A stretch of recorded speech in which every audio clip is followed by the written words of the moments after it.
Ce jour est dédié pour Naël Ashkar, Shlomo Ben Abraham. C'est pas marqué pourquoi, donc pour que Dieu réalise tous ses souhaits pour le bien. Amen. Amen. La question de Gabriel. Je veux savoir c'est quoi les bienfaits et les méfaits et les causes de la parole. Les bienfaits et les méfaits de la parole. Très bonne question. Alors, comme explique le Chafetz Chaim dans l'introduction à son livre Shmirat HaLashon, Chafetz Chaim est très connu pour avoir il a écrit un grand livre de halacha sur la loi de Lashon Hara qui s'appelle le Chafetz Chaim. On l'appelle comme c'est d'ailleurs pour ça qu'on l'appelle le Chafetz Chaim, le nom de son livre. Il s'appelle le Rav Israël Meir à Cohen de Radin, mais on l'appelle le Chafetz Chaim. C'est donc aussi l'auteur de Mishnah Berurah, qui est un grand livre de halacha qui a été écrit le dernier siècle. On l'appelle Chafetz Chaim au nom de son livre de halacha de Lashon Hara. Après, il a écrit juste après, d'habitude dans le même livre, il y a un autre livre qu'il a écrit de Moussar, qui a été traduit en français, édition contraire, qui s'appelle Shmirat HaLashon, garder sa langue. Et là, c'est plus du Moussar, c'est donc faire attention, quels sont les méfaits, ta question. Et là-bas, l'introduction, il pose la question, qu'est-ce qu'il y a de si grave, pourquoi est-ce que la bouche est tellement importante chez l'être humain? Alors, il dit que c'est notre essence même. L'être humain, en quoi il est différent de l'animal? Parce qu'il parle. L'animal, on appelle ça la chai, on appelle vivant, et l'être humain, on appelle medaber, qui parle. Et celui qui parle avec Hachem, donc Béné Israël, un bon juif pratiquant, d'accord, il a une bouche extraordinaire, il peut parler avec Hachem. Il apprend la Torah d'Hachem, il apprend c'est la pensée d'Hachem, d'accord. Le Rabbi Shmuel Yochai dans le Zohar, il pose la question, comment ça se fait qu'on n'a pas deux bouches? Comment tu peux avec la même bouche dire j'aimerais acheter 1 kilo de patates? Je ne parle pas de choses interdites, mais des choses qui sont profanes. Et en même temps, tu prononces le nom de Dieu, ineffable, que des fois, tu as des anges qui vivent des millions d'années pour une seule fois dire le nom de Dieu, après ils disparaissent. Kadosh, Kadosh, Kadosh, Hachem, ils disparaissent. Et toi, tu peux prononcer le nom de Dieu tant que tu veux, étudier sa Torah. Il faut des deux bouches, c'est un ustensile qui est saint. Mais Hachem a voulu que, justement, on ait un seul ustensile et qu'on le sanctifie. Et celui qui fait attention, le Zohar, il dit, celui qui fait attention à ses yeux et à sa bouche, les yeux de ne pas regarder les femmes, et la bouche ne pas dire les choses interdites, alors Dieu dit, lui, il m'appartient. C'est ça le plus dur qu'il y a. Comme on dit aussi, c'est marqué, Shuva Israël ad Hashem Elokecha, reviens Israël jusque l'Éternel ton Dieu. Il faut aller jusque vers Dieu. C'est quoi jusque? Ad. Ad, c'est deux lettres, Ain et Daled. Ain, c'est l'œil, Daled, c'est dibour, parole. Si quelqu'un maîtrise ça, il a tout maîtrisé. C'est le plus dur. Et je crois que c'est plus dur la parole que les yeux. Les yeux, on peut faire attention, on met les yeux. Quand on sort dehors, on fait très attention, etc. Les appareils sont protégés, etc. Mais la bouche, quelqu'un y parle. C'est très, très facile de transgresser un interdit avec la bouche. Et des fois, ça a des conséquences phénoménales. Par exemple, la Lashon Hara. D'accord? Gabriel, voilà. Quelqu'un vient et me dit sur toi, même un truc qui est vrai. Si c'est faux, c'est encore plus grave, c'est Motsi Shemra. Quelque chose qui, à mes yeux, te déprécie. D'accord? Par exemple, on a vu Gabriel aller dans la cuisine en cachette, ouvrir le frigo, comme ça, prendre je sais pas moi, on appelle ça taquis les chivas. Il a pris un hamburger comme ça, il se l'est fait, d'accord, il a piqué. Ok? Admettons que c'est vrai. Bon, t'as eu faim, t'es un voleur, etc. Mais moi, quand on me dit ça, c'est fini. Moi, Gabriel, je mets une croix dessus. Ça veut dire, je regarde plus le même s'il est gentil avec moi et bon élève, etc. Alors ça, c'est encore dans le cas de la yeshiva. Mais on veut salir quelqu'un. D'accord? Aujourd'hui, il y a des gens, on m'a raconté, sur WhatsApp et autres choses affreuses du même type, tout à coup, dans le réseau social, quand on commence, on le tombe dessus. On déboule un truc sur lui. Vrai ou faux? D'accord? Si c'est faux, c'est beaucoup plus grave. Mais même vrai. Quelque chose de négatif. Il y a eu des cas de suicide. De suicide. Comment on l'a tué? Avec la parole. Le cri qui tue. Tu connais le cri qui tue chez les Chinois, c'est ça? Ouais, d'accord, pas besoin. Tu dis, il a fait ça et ça, et voilà, le type, il a la honte de sa vie parce qu'on parle de lui autour de lui. Terrible, terrible, terrible. On peut tuer quelqu'un. Ça, même quand c'est vrai, les gens croient que quand c'est vrai, on a le droit de le dire. Mais je dis la vérité, c'est archi faux. Ça s'appelle la Lashon Hara, c'est un des plus graves péchés qu'il y a dans toute la Torah. Motsi Shemra, c'est quand on dit quelque chose qui est faux. ou à moitié vrai. On exagère un peu, ça s'appelle faux. Presque vrai égale faux. Presque vrai égale faux. C'est presque le seul péché de toute la Torah où si le type qui a fait le mal vient s'excuser. Moshe a parlé du mal de Yosef. D'accord? Moshe regrette. Vient voir Yosef et dit « Excuse-moi ». Si c'est un lachon hara, si tout ce que dit Moshe sur Yosef est vrai, alors au bout de 3 fois que Moshe vient demander des excuses, des vraies excuses, en regrettant, en pleurant avec une délégation, 3 fois, Yosef est obligé d'excuser.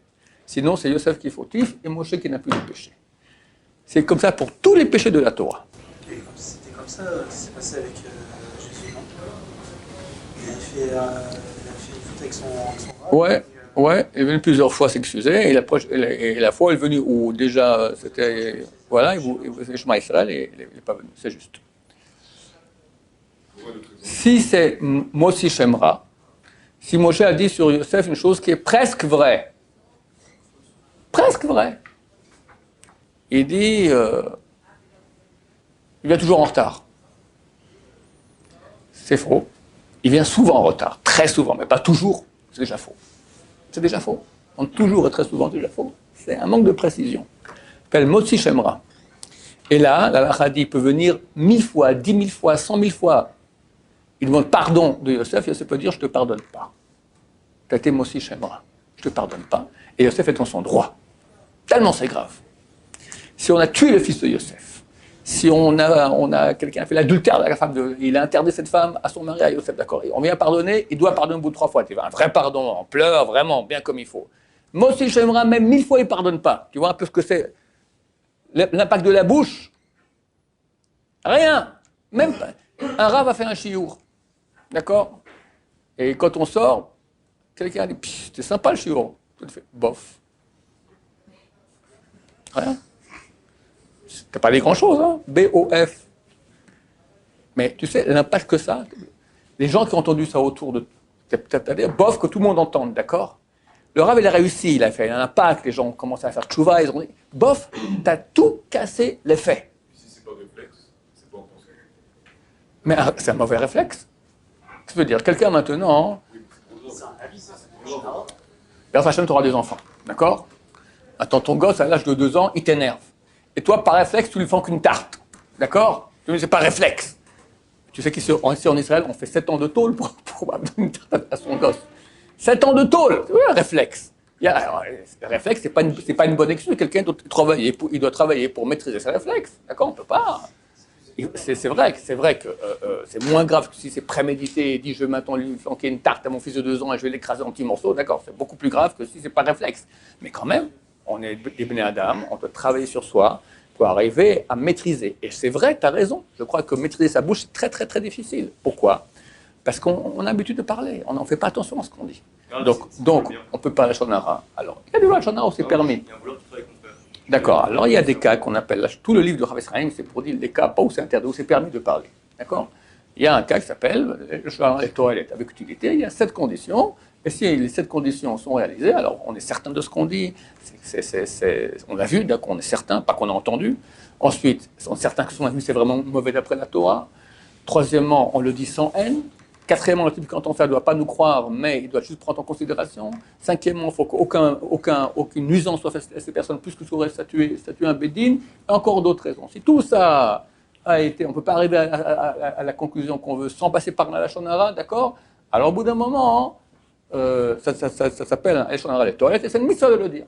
Mitzvah, d'accord? Mais il faut apprendre. Qui, quoi, comment? D'autres exemples? Ben, c'est très courant dans un couple. Madame énerve son mari. Madame, on va l'appeler Tzipora, énerve Moshe, d'accord? La femme de Moshe s'appelle Tzipora. Et Moshe énerve Tzipora, et le ton monte. Il lui dit, tu fais j'ai attention à toi. Tu fais jamais attention à ce truc-là. Moi jamais attention, c'est toi qui fais jamais attention. Moi jamais attention, mais t'es malade. Moi malade, toi t'es un trip malade. Trip malade. Toi, ton père c'est un malade. Mon père? Alors toi, ton père c'est un nul. Mon père c'est un nul. Non mais t'as pas honte. Et on commence et voilà. Et comme dit le Rav Yosef, il dit, Jacob, il y a Daim et Esav, la voix est celle de Jacob et les mains sont celles d'Esav. On commence avec la voix, après on commence avec les. D'accord? Hachem Ishmor. Ça, c'est pas la parole. Attends, des fois. Blesser l'autre, mais des fois, le type s'est énervé, il a dit un mot en trop. Il a dit, t'es comme ton père, que comme ta mère. D'accord? Quand t'es nul, tu l'as, comme ta mère. Et tu te rends compte que t'es trop loin. 40 ans, elle va pas oublier ça. À chaque bagarre, et en plus t'as parlé sur ma mère, et en plus, 40 ans! Toi, tu l'as fait les excuses, tu l'as invité au restaurant, tu l'as acheté une bague en diamant, un moto en vison, tout ce que tu veux. Je m'excuse. 40 ans, elle te le rappellera. Une fois, tu as osé dire, et t'es comme ta mère. Alors, tu vois que c'est un problème, la bouche. C'est terrible, les dégâts qu'on peut faire, mais c'est inimaginable. Arriver, c'est un travail d'une vie entière, maîtriser sa bouche, faire attention, être délicat avec son prochain, sensible, faire attention de ne pas blesser, faire attention, lire beaucoup de moussard là-dessus, commencer à faire attention, c'est une éducation de la bouche, Oui. Par exemple, je pas les enfants. T'as dit à qui t'as dit ça? Non, moi je sais pas, c'est un exemple. Un exemple. Mais dans l'exemple, à qui t'as dit ça? Moi je dis comme ça à quelqu'un. Ouais. J'aime pas les enfants. Ouais. Est-ce que ça va toujours pas aimer les enfants? Ça va créer une barrière? C'est pas forcé que ce que tu as dit maintenant, parce que si un beau jour tu dis je me suis trompé, je regrette.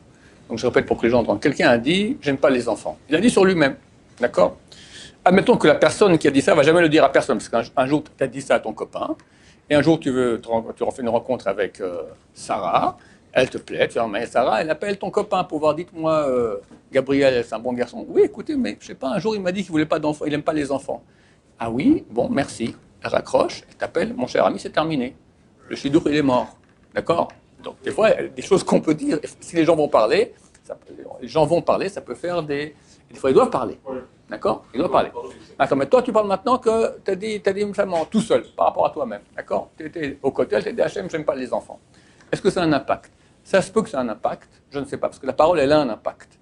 Mais pas très grand, parce que tu n'as qu'à dire Hachem. J'ai dit l'autre jour que j'aime pas les enfants, je me suis trompé, j'aime les enfants. Et tu répares. D'accord? Si par exemple ça crée des anges. Oui, elle crée, mais les anges qui sont créés entre toi et Dieu, c'est toi les anges que tu as créés, c'est facile à réparer. Parce que tu as créé un ange mauvais, tu peux lui mettre une croix dessus, d'accord? Et créer un ange bien. Tu n'as qu'à faire tchouva.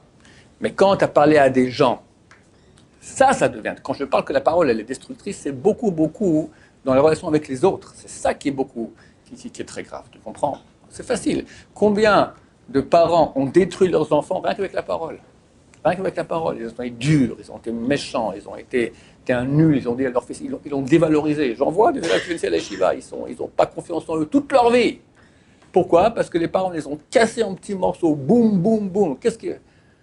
Un enfant, comment il peut se battre contre son père et sa mère? C'est ses repères. Et si le père et sa mère, ou même un des deux, ça suffit. Le gosse, il est ratatiné, c'est terrible. Et il y aura un jugement là-dessus. Ces parents qui font des choses terribles sur leurs enfants, ils vont être jugés, c'est clair, chez Mishmor.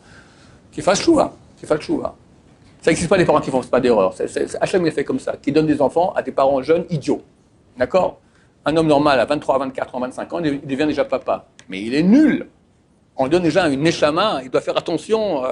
Je ne sais pas comment on fait un truc pareil. Alors, s'il a reçu l'exemple excellent de ses parents toute sa vie, comme c'est le cas dans le monde orthodoxe, des gens bien dans le monde orthodoxe, il a un exemple. Alors, lui, il a vu. Alors, il va faire la même chose, c'est bon. Mais c'est 2% de la population. Tout le reste, d'habitude, les parents sont des tordus.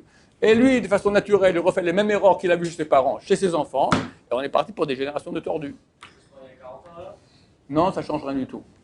Il faut commencer à se former, à se construire maintenant à votre âge. Et cette année, ici à la Yeshiva, commencer à travailler sur soi-même pour être bon, pour être sensible, pour être responsable.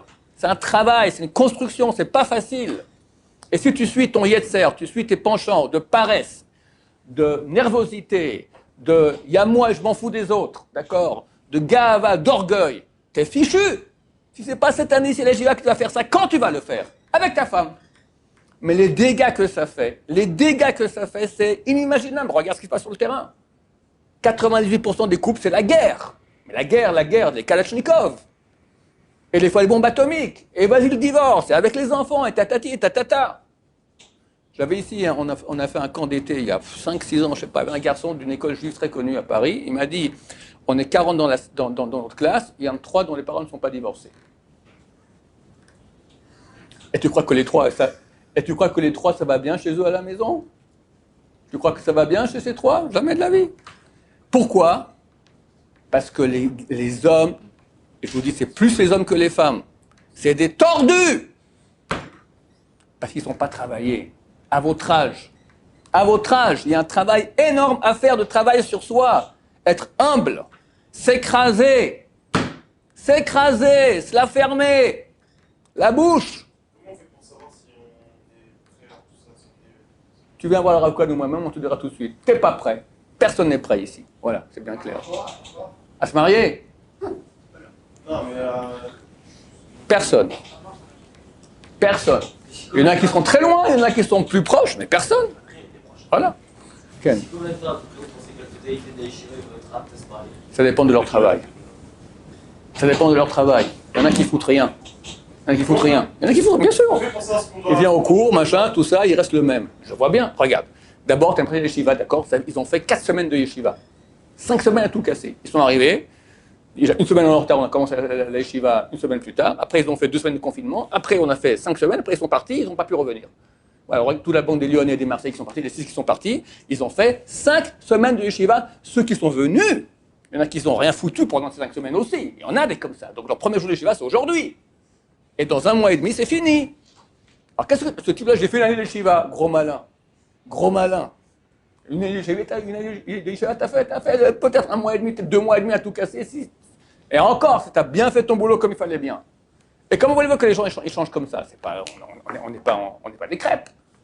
Hop, j'étais un nul, tac, je deviens un bon sadique. Ça n'existe pas les crêpes. C'est du travail quotidien. Travailler encore. Et on avance. Et Dieu, à votre âge, c'est facile, parce que vous êtes encore malléable. Mais après, dès qu'on vieillit plus, ça devient beaucoup plus dur. C'est comme un arbre. Au début, il est doux, tu peux le faire. Après, l'écorce devient du vrai bois sec. Comment tu peux le changer? Terminé, le type là, il a poussé tordu, va le changer. Elle ne me dit pas que vous ne voyez pas autour de vous. Moi, je vous dis, ma femme s'occupe de gens, moi, je m'occupe de gens, je connais des amis aussi qui s'occupent de gens. C'est phénoménal, le nombre de maris tordus qu'il y a. C'est beaucoup plus que... Il y a des femmes tordues, il y en a aussi, c'est vrai. Mais beaucoup moins. Les maris tordus, ça pullule. Et il peut être super religieux. Il y en a beaucoup. Et il peut être super religieux, une grande barbe, un grand chapeau et un assassin. Pas qui va assassiner avec un couteau, mais il tue tout autour de lui avec sa bouche. Et quelqu'un qui n'est même pas dans la Torah, encore plus. Encore ce type-là, il a des chances d'en sortir, il a reçu, il y a quelques... Chémichement. Voilà pour les dégâts de la bouche, mon cher ami. La bouche, l'expression de ce que tu as toi. Ce qu'il y a dedans, c'est ce qui sort dans la bouche. Tu as des gens qui parlent salement, des gens qui sont orgueilleux, des gens qui s'énervent facilement. Tout ça, ça prouve que le type, il n'est pas réparé. Il y a un boulot à faire. Pardon? Tout le monde a tout ça d'un coup. Donc, que quelqu'un est né parfait, s'il est né dans une famille orthodoxe, bien, ce qui est rare, et qu'il y a une bonne éducation, de parents qui savent éduquer, alors lentement, il arrive, ça marche. Moi, ma première fille qui s'est mariée, d'accord? Aujourd'hui, 7-8 enfants, d'accord? Je lui ai dit, je l'ai averti pour le mariage, c'est super difficile, il faut faire attention, machin, etc. Parce que moi, j'étais habitué aux gens que je m'occupe, d'accord? C'est le grand bal, c'est très difficile. Elle m'a dit, papa, tu m'as fait, après quel mois de mariage, elle m'a dit, tu m'as fait un tableau tout noir, c'est tout rose. Baruch Hashem. Pourquoi? Parce que son mari et elle, ils ont reçu, je pense, une éducation qui est bien, qui les forme dès l'âge le plus tendre à savoir retenir leur bouche. Elles font les lois de la Shonara tous les jours, elles se travaillent pour être... Et c'est un travail, elles sont éduquées comme ça dans les écoles, à faire un travail sur elles-mêmes pour devenir des gens bien. C'est leur boulot, leur target dans la vie, bien, pas de faire de mal à personne, jamais parler sur quelqu'un, jamais, si oui, ils pleurent, ils font tchouva, etc. Alors évidemment, après qu'ils se marient, ça marche très bien. T'as un type comme ça, t'as une femme comme ça, ensemble, ça marche.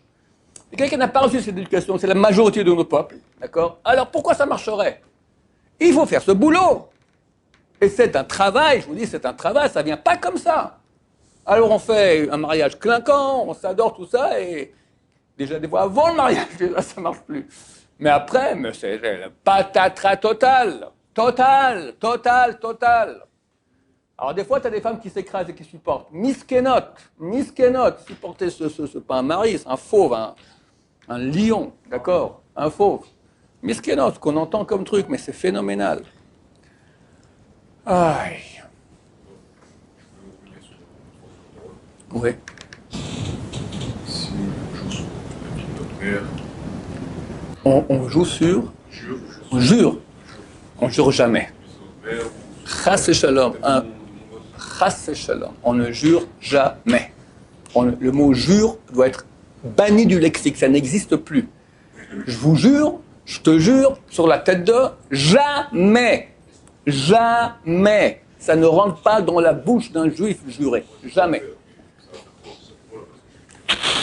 Jurer, c'est très grave. Voilà, c'est tout. C'est un impact. C'est que tu dis que Dieu est témoin. J'amène la présence de Dieu maintenant pour témoigner que ce que je dis est vrai. Promesse, c'est moins grave. Oui. Je sais, c'est très français, Je vous jure, c'est complètement fou. Alors, j'ai posé la question. Peut-être que quand on est habitué comme ça, à cette façon de parler, c'est moins grave. Non, on m'a répondu. Non, ça reste très grave. Et tu prends les livres des rabbinim il y a quelques siècles, ils parlent des péchés qui touchent beaucoup de gens. Ils disent aussi, Shvuat, les gens qui jurent pour un oui, pour un non. Alors, dans le monde orthodoxe, ça n'existe plus aujourd'hui. Plus jamais entendra quelqu'un qui dira je jure, d'accord? Mais dans les gens moyens comme ça, mais c'est terrible, extrêmement grave. Ça ne rentre pas dans la bouche d'un juif. Même quelque chose de vrai. Il y a une Gemara qui dit comme ça, que dans certains cas, dans l'halakha dit que une personne, par exemple, je t'ai prêté 100 shekels, et je lui rends les moitiés, mais je lui ai rendu 50 shekels. Tu dois jurer que, effectivement, tu m'as rendu 50 shekels. La halakha dit comme ça. C'est déjà plus de 1500 ans qu'on fait jurer personne. Au Bédine, tribunal rabbinique, on parle. Pas 50 shekels, 50 000 shekels, d'accord? C'est une perte totale. D'après la loi, on devrait jurer, on ne jure pas. La Gemara raconte la chose suivante. Qu'un jour, un type est venu voir une femme, lui a dit, écoute, j'ai une pièce d'or.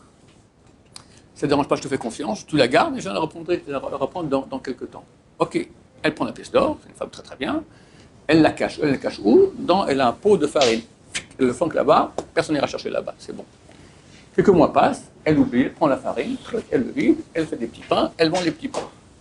Elle vend les petits pains avec la pièce d'or dedans. Bon, quelqu'un a vu, il a dû manger la pièce d'or et hop, il était très heureux. Elle n'est pas au courant. Le type vient, il lui dit ma pièce d'or. Et là, oh là là, elle se rappelle. Je jure qu'un de mes enfants meurt si j'ai profité de ta pièce d'or. Comme ça, elle a dit. Le lendemain, son fils est mort. Elle a profité? Non. Elle a vendu le pain, terminé. Elle n'a pas profité. Elle a vendu un pain. Le pain lui appartenait. Elle n'a pas pris la pièce. Et alors? En fait, elle-même, elle n'a pas fait exprès. Elle n'a pas profité de la pièce. Elle n'a pas profité, mais en soi, elle a vendu un pain, il y avait une pièce dessus. Et alors? Mais elle a vendu plus cher. Elle a vendu 1 centime plus cher à cause de la pièce. Tu as raison, mais elle n'a pas vendu la pièce. Elle a vendu au même prix que tout. Elle n'a pas profité. La Gemara dit oui, elle a profité. Parce qu'elle a économisé le volume de la pièce en farine. Combien c'est? Comme ça, un peu de farine. Son fils est mort. On peut jurer, Hashem Yishmor. Baruch Adonai, l'olam, amen, amen.